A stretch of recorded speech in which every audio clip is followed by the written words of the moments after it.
अगर जमीनें नहीं छीनोगे तब तक मुसलमान आपके सामने झुकने वाला नहीं है। जानबूझ के मुसलमान को मारना चाहते हो, जानबूझ के इस देश में मिनॉरिटीज को खत्म करना चाहते हो। मैं सरदार हूं और ऐसी कई उदाहरणें हैं पंजाब के अंदर। अगर किसी मुस्लिम के पास कब्रिस्तान नहीं था तो सरदारों ने अपनी जमीन देकर कब्रिस्तान बनाए। ये कौन सा अधिकार है कि मैं किसी को चीज दान देना चाहता हूं? और इसको कौन बताएगा? रिजू साहब ये बताएंगे कि ये प्रैक्टिसिंग मुस्लिम है या नहीं है। आपको लगता है पहले मुस्लिम मारेंगे, फिर सिख मारेंगे, फिर क्रिश्चियन मारेंगे? ये आपकी सोच है। क्यों बिल लाए? क्योंकि आपको पता चल गया कि देश का मुसलमान हमारा साथ नहीं दे रहा। हमने हथकंडे अपना लिए, हमने आरएसएस की नीति अपना ली, हमने डंडा अपना लिया, दंगे हो गए, लेकिन मुसलमान हमारे साथ आने के लिए तैयार नहीं है। जैसा आपने पंजाब में करने की कोशिश की, किसान झुका नहीं, पंजाब के लोग नहीं झुके, सिख नहीं झुके, तो आपने एमएसपी का झगड़ा आज तक डाला हुआ है कि किसान की सास प्रणाली बंद कर दो तो पंजाब अपने आप झुक जाएगा। मैंने आज देश के गृह मंत्री का अच्छे तरीके से भाषण सुना। एक तो उन्होंने कहा कि विरोधी दल भ्रम फैला रहे हैं, मुसलमानों के बीच डर फैला रहे हैं। ये हमने फैलाया हुआ डर नहीं है। जब देश के मुसलमान को लगा कि देश में बीजेपी में 240 संसदों में एक भी मुसलमान सांसद नहीं है, हमारे लिए जगह नहीं है, तो वो डरने लगा। जब आपने कब्रिस्तान की बात की, आपने शमशान घाट की बात की, तो वो डरने लगा। जब गोधरा हुआ, जब मुजफ्फरनगर हुआ, जब दिल्ली हुआ, जब हरियाणा मेवात में दंगे हुए, तो देश का मुसलमान डरने लगा। और फिर क्या कहा गृह मंत्री साहब ने? आज गृह मंत्री साहब ने कहा कि 2013 का बिल अगर नहीं आता, यूपीए नहीं लेकर आती, तो आज इस बिल की जरूरत नहीं थी। क्यों बिल लाए? क्योंकि आपको पता चल गया कि देश का मुसलमान हमारा साथ नहीं दे रहा।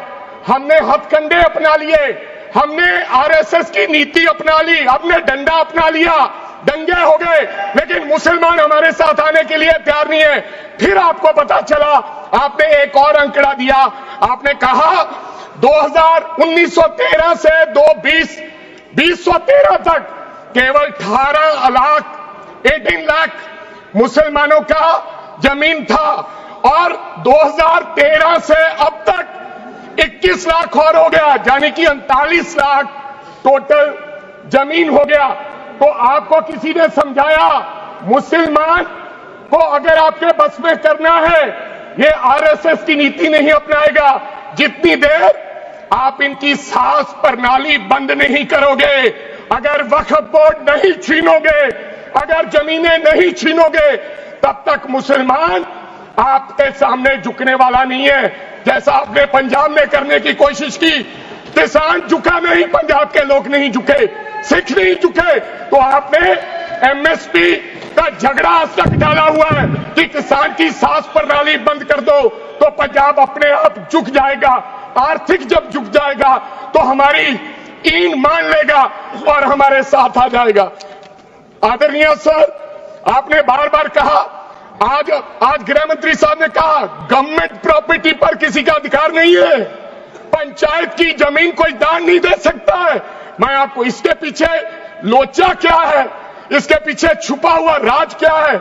1947 में जब बंटवारा हुआ था, 47 से लेकर 1954 तक सारी प्रॉपर्टी गवर्नमेंट के नाम हो गई थी। उसके बाद 1954 में एक्ट बना, तो वो एक्ट में सर्वे हुआ 1961 टू 1970। सर्वे किसने किया?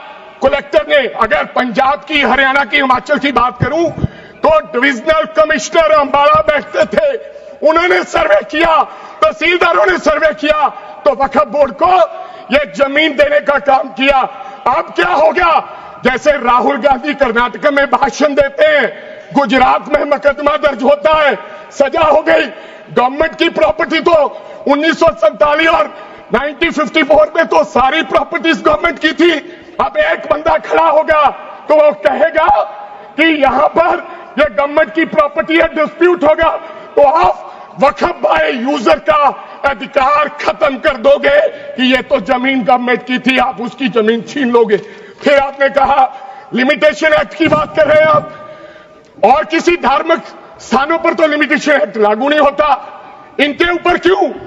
आप जानबूझकर इनको अपनी लात के नीचे से दबाना चाहते हो, इनकी छाती पर चढ़ना चाहते हो, जानबूझ के मुसलमान को मारना चाहते हो, जानबूझ के इस देश में मिनॉरिटीज को खत्म करना चाहते हो। इसको ये पहला हमला मुसलमान जानबूझ के मारना चाहते हैं मुसलमान को, हो गया, फिर और लोगों पे होगा। और लास्ट आपने कहा प्रैक्टिसिंग मुस्लिम, एक आपने और कंडीशन लगा दी लास्ट कि 5 साल प्रैक्टिस मुस्लिम होना चाहिए, वो दान दे सकता है।